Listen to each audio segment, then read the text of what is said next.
রাসূল সাল্লাল্লাহু আলাইহি ওয়াসাল্লাম বললেন, বাল্লিগু আন্নী ওয়ালা আয়া, আমার একটি কথা থাকলে অন্যকে বলে দাও।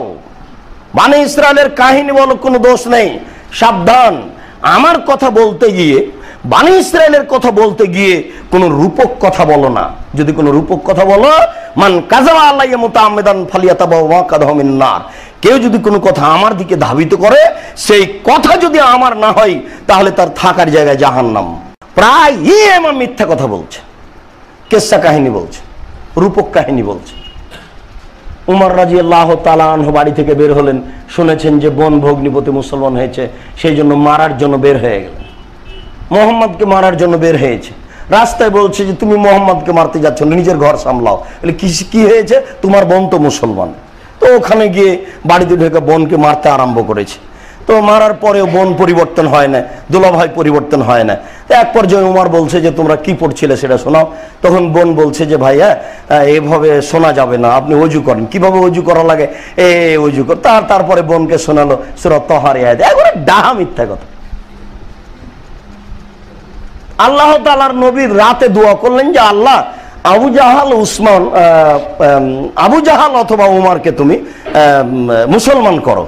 এটা আল্লাহ রাতে দোয়া করলে, আল্লাহ রাসূল রাতে দোয়া করলেন।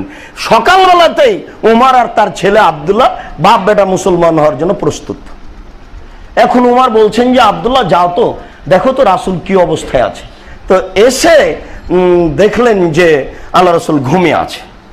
তখন তার আব্বাকে গিয়ে বলছেন যে আব্বা উনি ঘুমিয়ে আছে। পরে তখন বাপ বেটা আবার আসলেন। এই কারণে কেউ কেউ বলে যে উমরের ছেলে আব্দুল্লাহ আগেই মুসলমান হয়েছে। পরে বাপ বেটা আসলেন, এসে আল্লাহ রাসূলের হাতে হাত মিলে ইসলাম গ্রহণ করলেন। তো ওই ঘটনা এখানে আসলো যে, ওই ঘটনা এইরকমই।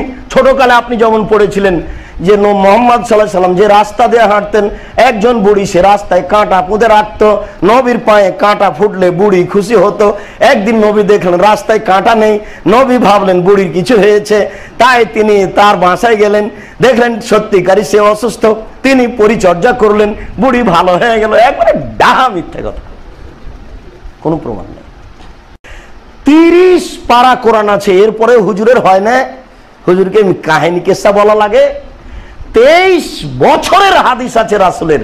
বুখারীতে আছে 7275টি হাদিস আছে, মুসলিমে আছে 8500।